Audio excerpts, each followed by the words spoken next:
Baik, kita lanjut lagi. Ini adalah alur diagnosis atau tindak lanjut pasien TB paru. Ya, dikatakan suspek jika dia batuk berdahak lebih dari atau sama dengan 2 minggu ya. Kemudian kita lakukan pemeriksaan SPS ya.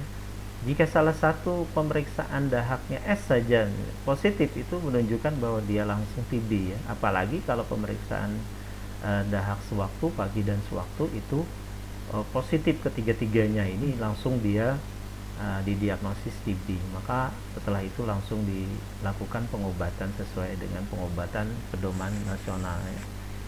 Tapi jika dia negatif, ini pasien tidak bisa dirujuk, maka diterapi antibiotik ya, tapi bukan jenis obat anti tuberkulosis ya.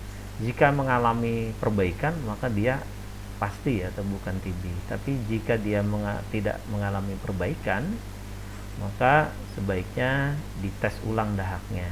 Jika negatif, maka bisa pemeriksaan tes cepat atau biakan atau TCM ya, sampai diketahui apakah dia positif atau negatif. Nah, bisa juga dirujuk ke tingkat lanjut yang ada fasilitas fotoronsennya. Jika tidak mendukung, dia fototoraknya itu tidak mendukung TB, maka ini bukan TB. Tetapi jika dia mendukung, maka dia masuk dalam kategori TB. Nah, ini scoring TB pada anak ya. Ada parameter skornya 0 sampai 3 dan parameternya kontak TB, uji tuberkulin, berat badan, kemudian demam, batuk kronik, kemudian pembesaran kelenjar limfe, pembesaran tulang, dan fototorak. Nah, sebagai contoh begini, parameter kontak TB, apakah anak pernah kontak dengan seorang penderita TB? Ya, jika ada keluarga yang memiliki BTA positif atau dikatakan dia jelas menderita TB, maka 3 dia, skornya 3. Kemudian di mantok tes, jika indurasinya lebih dari 10 ya, pembengkakannya lebih dari 10, maka dia skornya 3 dan seterusnya. Nah, seorang anak 0 sampai 14 tahun ini dikatakan memiliki menderita TB jika skornya adalah lebih dari 6 ya, dan ada suspek ya 6. Kalau sama dengan 6, maka diuji dengan yang lain ya. Kalau skornya kurang dari 6, ini bisa saja dia infeksi laten atau tersembunyi ya. Nah, kemudian yang berikutnya adalah pengobatan. Apa tujuan pengobatan TB? Yaitu menyembuhkan pasien dan memperbaiki produktivitas serta kualitas hidup. Kemudian tujuan yang kedua adalah mencegah terjadinya kematian oleh karena TB atau dampak buruk selanjutnya. Kemudian mencegah terjadinya kekambuhan TB dan menurunkan resiko penularan TB serta mencegah terjadinya dan penularan TB resisten obat. Nah, prinsip pengobatan adalah ya, dikatakan adekuat jika minimal 4 macam obat dalam bentuk kemasan KDT. KDT itu disebut dengan kombinasi dosis tetap atau bahasa Inggrisnya fixed dose combination, atau juga ya satuan atau disebut dengan kombipak. Kalau KDT itu dia satu obat tapi berisi 4 macam obat gitu. Itu yang disebut dengan KDT.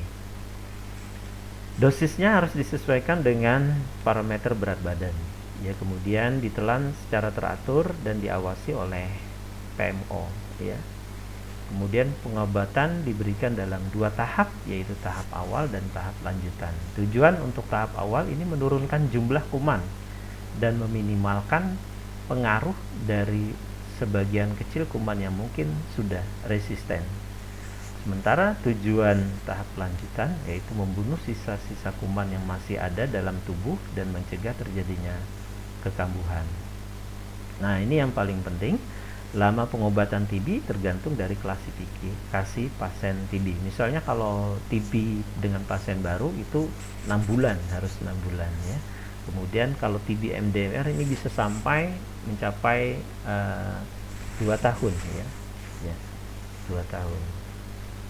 Kemudian ini prinsip pengobatan ya, kita anamnesis apakah ada alergi obat, apakah juga ada penyakit yang menyertai misalnya HIV, diabetes mellitus, hepatitis, dan gangguan ginjal ya.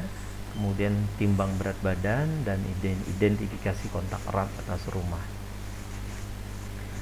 Kemudian persiapan pengobatan ya, memastikan data dasar pasien ini benar, menunjuk PMO. PMO ini yang terbaik sebenarnya adalah petugas kesehatan atau paling tidak orang yang terdekat ya, orang terdekat ya, istrinya yang terkena TB maka suaminya mungkin ya, seperti itu. Kemudian pemeriksaan adanya komorbid atau penyakit penyulit atau penyerta.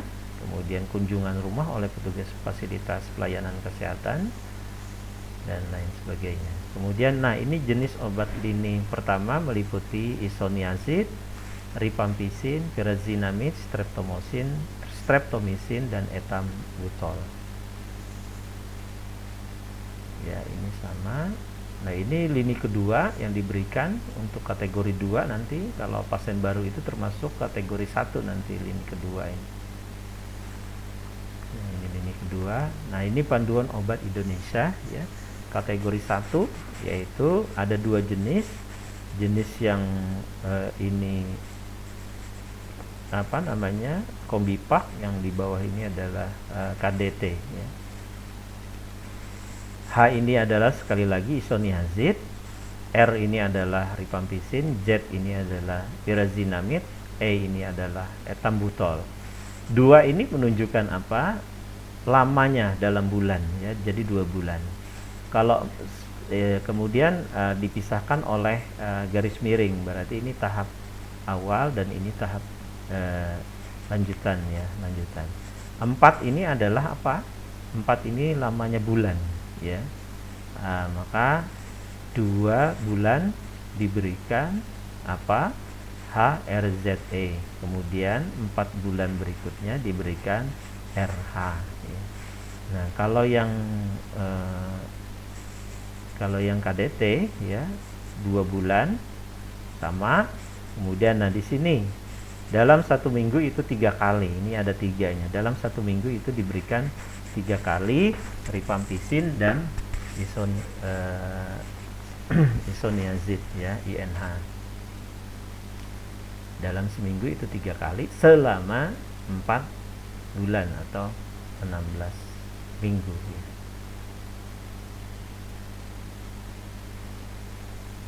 Nah, ini yang disebut dengan kategori 1 diberikan pada pasien apa? Yaitu TB paru baru terkonfirmasi bakteriologis, kemudian TB paru dengan konfirmasi klinis tadi hasil ronsen, dan TB ekstra paru. Nah, ini panduan untuk KDT ya, KDT tadi ya. Untuk di Indonesia ya kebanyakan memang KDT ya disiapkan adalah KDT, bukan kombipak, bukan satuan. Jadi satu tablet itu berisi 4 macam obat.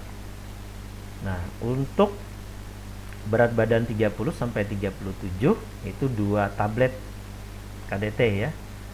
2 tablet KDT untuk tahap awal. Untuk tahap lanjutannya 2 tablet 2 KDT ya. Bagaimana kalau berat badannya lebih dari misalnya 80, maka yang ini. Maka untuk tahap awal 5 tablet KDT. Kemudian tahap lanjutannya 5 tablet. Jadi dalam 1 hari dia minum obat 5 tablet. Ya, kalau kita pakai hitungan hari 56 hari. Ya, 56 hari untuk tahap awal, dilanjutkan 3 kali seminggu selama 16 minggu. Nah, kalau ini kombipak, sediaannya kombipak atau satuan, maka bijian. Ya, bijian. Nah, tabletnya seperti ini. Jadi selama 56 hari, kemudian ditambah lanjutannya 48 hari. Nah, jumlah yang diminum juga 56 tablet, 56 kali dan 48 kali. Tabletnya ini setiap hari.